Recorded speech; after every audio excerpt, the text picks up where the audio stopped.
चिल्ला करते हैं। गौर से सुनो, अल्लाह को राजी करने के लिए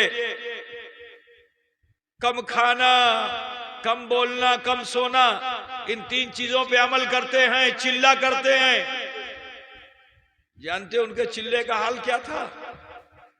एक चने को 2 हिस्सा करते थे। चने में 2 दाल होती है ना, चना बूझते हो कि नहीं बूझते हो?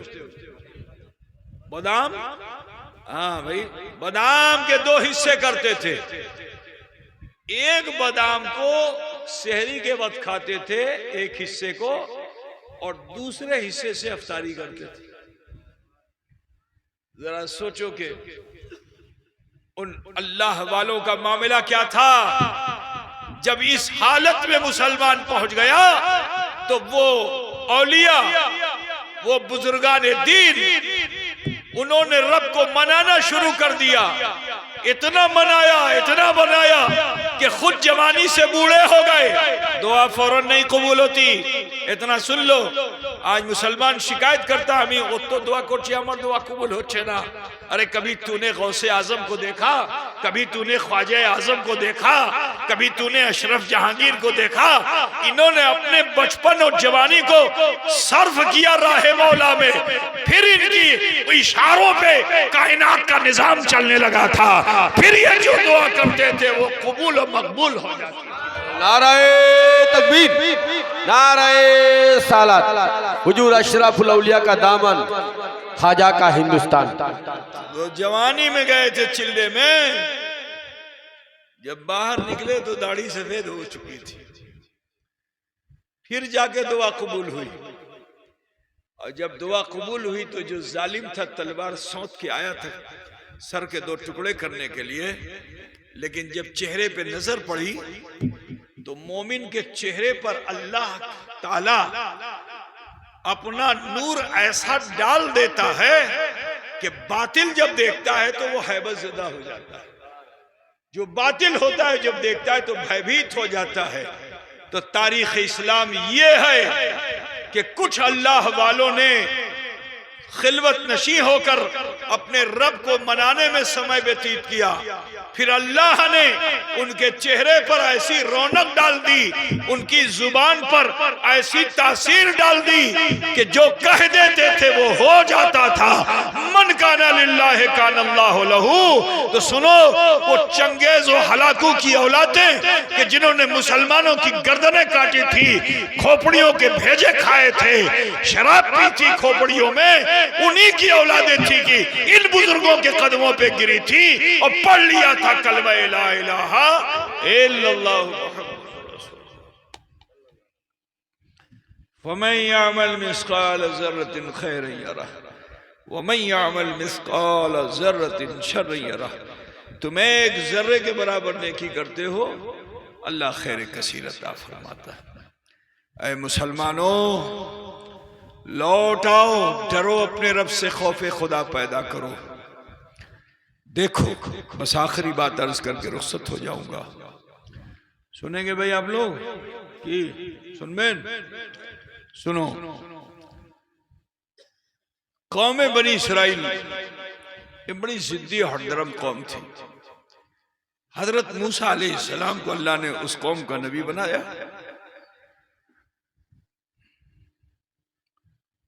मूसा अलैहिस्सलाम अपने मानने चाहने वालों को रुश्द हिदायत फरमा रहे थे कि एक नौजवान सामने से गुजरा। आपने उसको बुलाया नौजवान, क्योंकि वो चाल जो थी उसकी ऐसे अकड़ अकड़ के चल रहा था, जूते की ठोकर से धूला उड़ाता हुआ चल रहा था, बड़े किब्र और निखवत के साथ चल रहा था। हजरत मूसा अलैहिस्सलाम ने उसको बुलाया एक नया। जब वो करीब आया तो आने के बाद उसने अदब के साथ हाथ नहीं बांधा। उसका हाथ कहां था? पीठ पे। हाथ को पीठ पे गज के सीना तान करके हजरत मूसा अलैहिस्सलाम के पास आया। हजरत मूसा अलैहिस्सलाम ने जो उसका ये अमल देखा तो आपने फरमाया, ओए भाई क्या देखते हो वहां, क्या देखते हो? इधर देखो ना। फिर लॉकडाउन के पहले आया था, इतने साल के बाद मुझे देख रहे हो, उसके बावजूद आप काली काली गाड़ी देख रहे हो। सफेद सफेद दाढ़ी देखो, काली काली गाड़ी मत देखो, ठीक है ना। इधर इधर तवज्जो करो, थोड़ा सा ध्यान दो, थोड़ा सा, ठीक है। बिरादरान इस्लाम, सीना तान करके अकड़ कर बड़े तकब्बुर के साथ उसने मूसा अलैहिस्सलाम से हुकारी भर कर कहा, क्या है? बदमाश लोग होता है बॉस, तो उसकी बोली भी अलग होती है। क्या है? हजरत मूसा अलैहिस्सलाम ने फरमाया, देख जवानी पे ज्यादा इतरा नहीं, ये जवानी ज्यादा दिन नहीं रहेगी, गुंडागर्दी बदमाशी छोड़, अल्लाह का खौफ पैदा कर, मरर पुरे अल्लाहर काছে কি জবাব দিবেন? तौबा करी लो। इतना जो सुना उसने ना तो और राग हो गया, करके मुंह घुमा लिया, मुंह ही नहीं घुमाया, अपनी पीठ घुमा लिया और मूसा अलैहिस्सलाम के पास से दूर हो गया। बाजार में पहुंचा तो बाजार में हफ्ता वसूलने लगा, ला 50 टका दे तो 100 टका दे तो 200 टका दे। अब दुकानदार बेचारा उसका बंधा हुआ है, दे रहा है, बॉस लोगों को मिलता है। अब साहब आलम ये हुआ कि शाम तक जुल्म की गठरी भारी हो गई, लेके घर जो आया सामान को एक तरफ फेंका, खाट देखी तो लेट गया। अब जो लेट गया तो गहरी नींद में चला गया। आधी रात को उसकी आंख खुलती है, जैसे ही उसकी आंख खुली बिस्तर से उठना चाहता है, पैर को उठाता है, पैर नहीं उठता, हाथ उठाता है, हाथ नहीं उठता, करवट बदलना चाहता है, करवट नहीं बदल पाता है, गर्दन घुमाना चाहता है तो गर्दन भी नहीं घूमती है, सिर्फ सांस है जो अंदर बाहर आ जा रही है, ये पलकों के पपोटे ऊपर नीचे हो रहे हैं। बोलो अगर कोई आदमी सोते सोते उठे और अपने जिस्म का ये हाल पा जाए तो उसको भय लगेगा कि नहीं लगेगा? अरे बोलो ना भाई, लखीपुर वालों, जिसका हाथ ना हिले, जिसका पैर ना हिले, जो करवट ना ले पाए, जो गर्दन ना घुमा पाए, वो कौन सी बीमारी में आता है? बोलो भैया, उसकी बीमारी का नाम क्या है बताओ? अंग्रेज दे के चले गए, तुम अपनी भाषा में नहीं बता पाते हो। तुम्हारी भाषा में उसको बोलते हैं अर्धंगो। क्या बोलते हैं? अर्धंगो ही तो बोलते हैं ना। तब कहा अंग्रेज तो चला गया, लेकिन बोल रहे हो पहला से, जाहिला ये भी पहला से बोलता है ना। समझ गए ना भाई? जब उसने देखा कि मैं जीवित हूं, मेरा हाथ नहीं हिलता, मैं जीवित हूं, मेरा पैर नहीं हिलता, मैं जीवित हूं, मैं करवट नहीं बदल पाता, भयभीत हो गया, झुरझुरी आ गई पूरे बदन में, रोंगटे खड़े हो गए, दिल धक धक करने लगा, दिल धक धक करने लगा, आंख से आंसू बहने लगा। अपनी हालत जार को देखकर बेताब था, बेकरार था कि एक रात भी मैं पार ना कर सका। আমার হাল ই যদি আমি মরে যেতাম তো কি হতো? আমি কিছু ভালো কাজ দুনিয়ার মধ্যে করলাম না, যদি আমি মরে যেতাম তো কি হতো? আল্লাহর কাছে আমি কি জবাব দিতাম? अब ये उसके मन में आने लगा। जब इंसान मजबूर और माजूर हो जाता है तभी वो खुदा को खूब याद करता है, उसी समय उसको उसके गुनाह भी याद आते हैं कि আমি জীবন মধ্যে কি করলাম, আমি জীবন মধ্যে কি করলাম, है ना।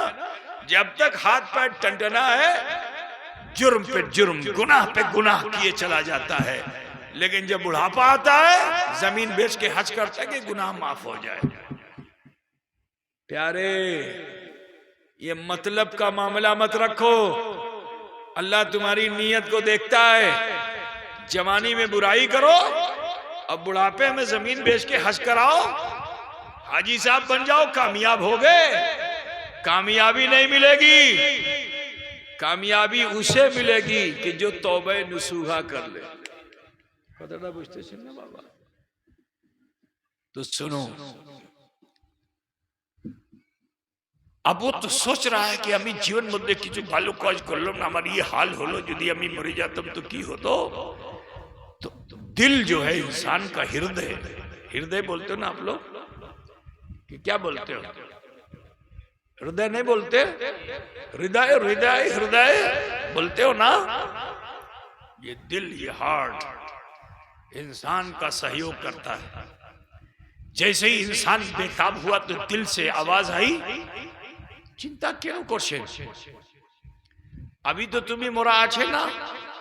मूसा বলেছিলেন যে মরার পরে তওবা করিলো, তো তুমি মরার অবস্থা নাই, তুমি क्या बोलते हैं, हाँ এখন তুমি জীবিত আছে, তুমি মরে যাও নাই, तौबा करिलो। जैसे ही मन ने ये कहा तौबा करिलो, तो उसको भी थोड़ा सहारा मिला। उसने कहा हाँ, अल्लाह से तौबा कर लेनी चाहिए। अब जो अपने जीवन में झांक के देखा तो सिवाय बुराई के, सिवाय बुराई के, सिवाय बुराई के कुछ नहीं, तो लज्जित हो गया कि मैं अल्लाह के पास क्या मुंह लेकर जाऊंगा। मैंने तो जीवन में कोई छोटो से भी नेकी আমি করলাম না। আল্লাহর কাছে আমি কি পেশ করব कि अल्लाह আমার ढेर सारी गुनाह अल्लाह माफ करबे। तो जो एक नियत बनी थी तौबा करने की, वो फिर बैठने लगी।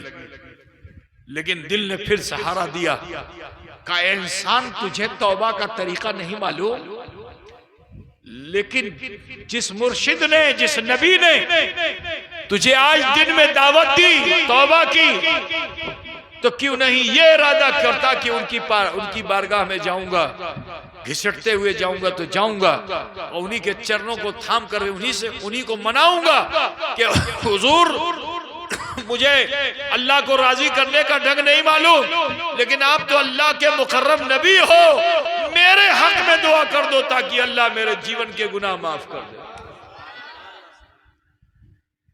सांस है तो आस है।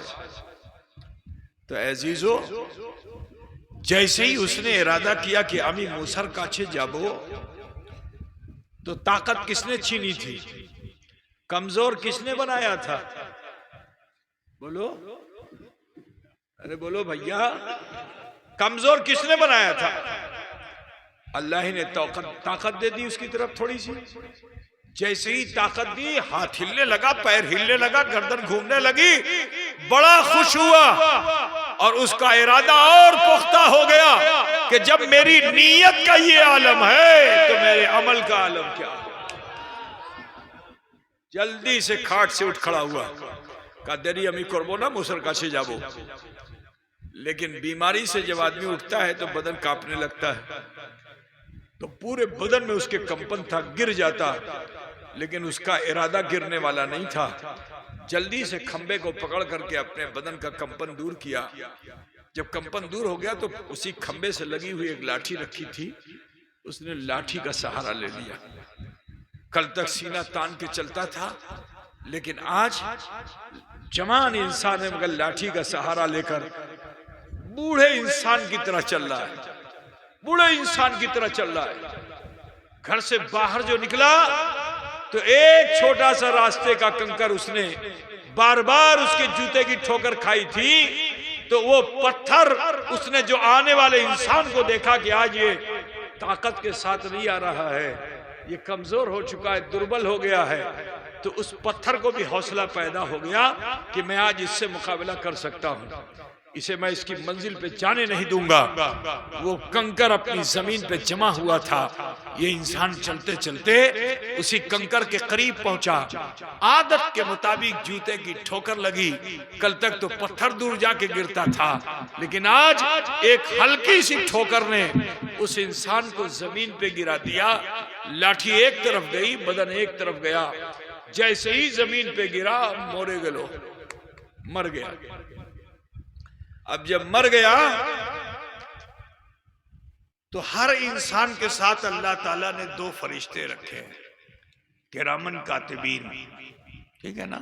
एक नेकी लिखता है, दूसरा बदी लिखता है। तो नेकी का फरिश्ता उसकी रूह को लेके जाने लगा, तो बदी के फरिश्ते ने कहा, फरिश्ते तुम्हें क्यों नहीं जाशे, আমি নিয়ে যাব।